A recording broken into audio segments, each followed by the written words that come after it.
Bonjour, aujourd'hui on filme la 13e petite vidéo de ces coachings du matin. Alors 13e, je me dis que ça va me porter malheur forcément. Non, je ne suis pas superstitieux, ça porte malheur.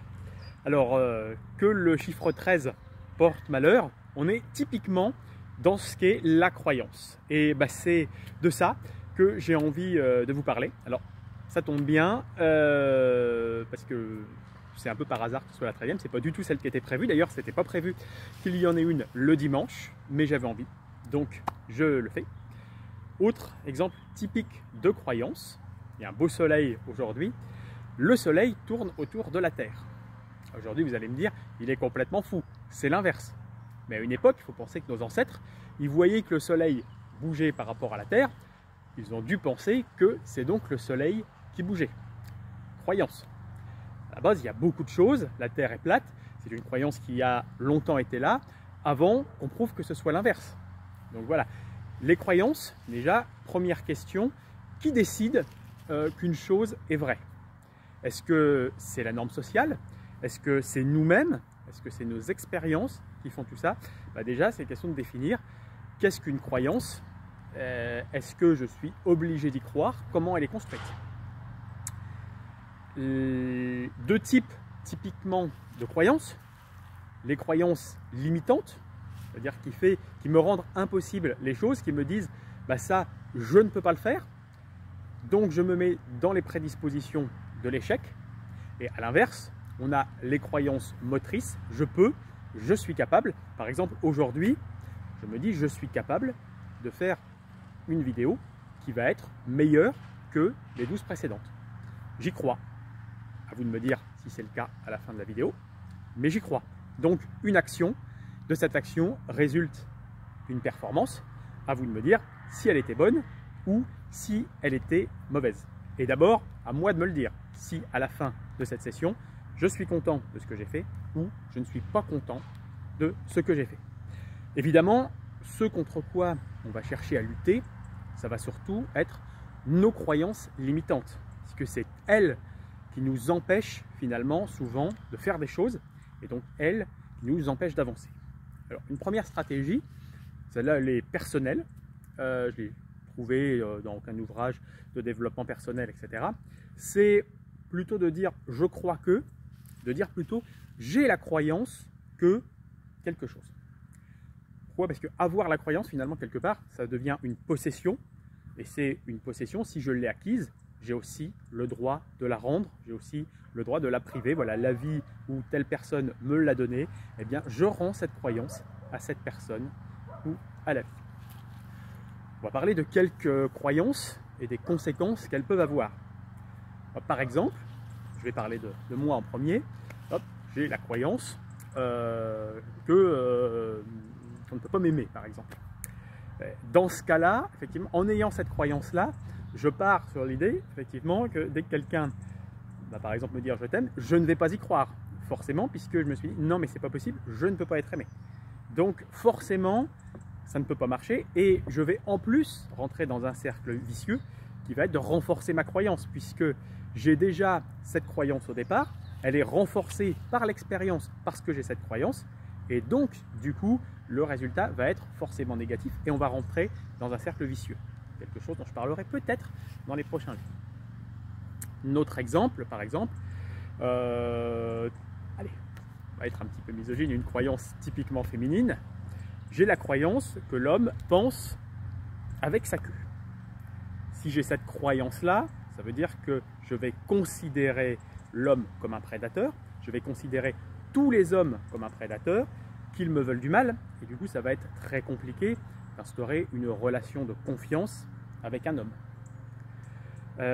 Un autre exemple, par exemple, j'ai la croyance que je serai heureux quand tout sera parfait. Donc déjà, personnellement, j'ai la croyance que le fait que tout soit parfait est une condition impossible.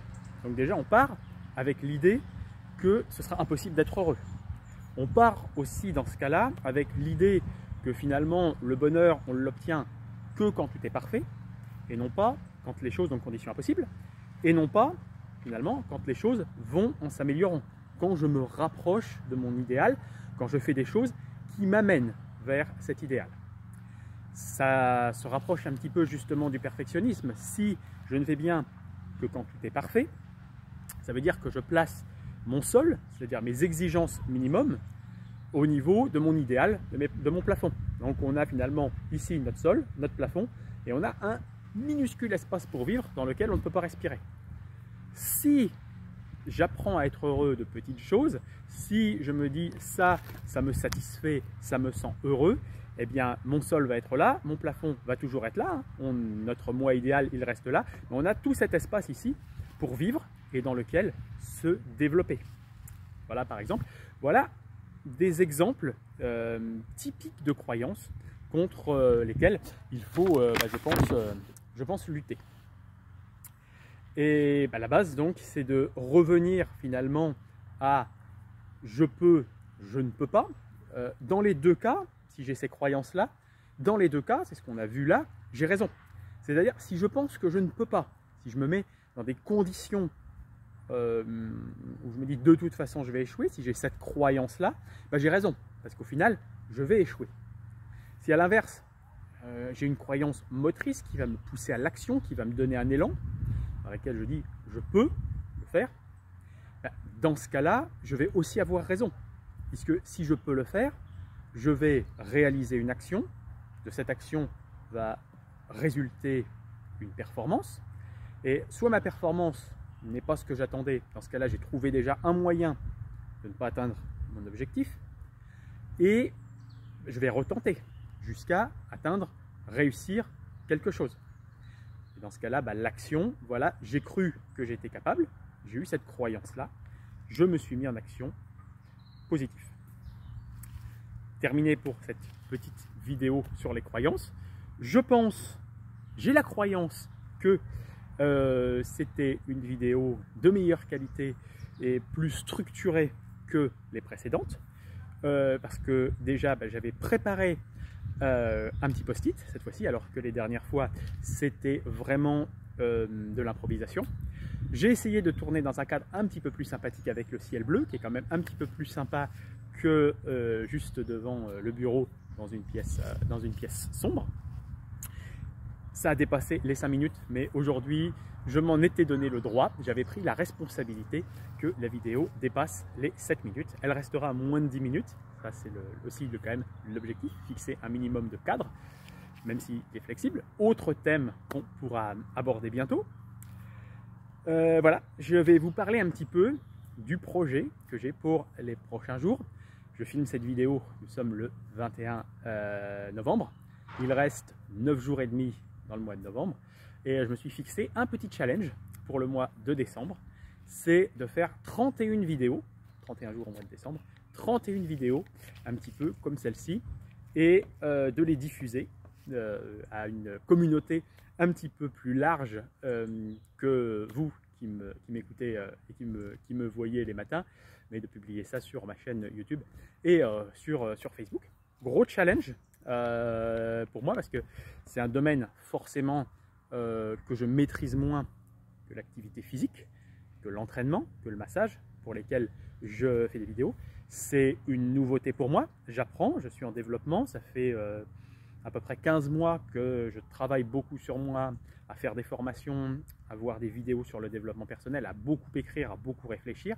Il y a beaucoup de textes et d'articles qui sont sur le développement personnel.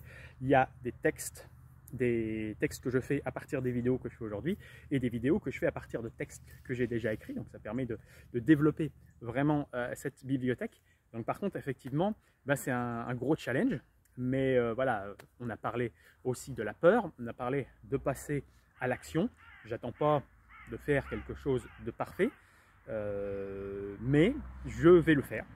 Et je vais essayer, bien entendu, de m'améliorer chaque jour, tant dans la forme et surtout, bien entendu, l'essentiel dans le fond de ce que je vais vous proposer. À chaque fois, l'objectif, ce sera quand même de cadrer sur les 5 minutes. Je m'arrête là parce que j'arrive bientôt à 10 minutes. J'espère que vous êtes tous et toutes encore là et je vous souhaite un bon dimanche.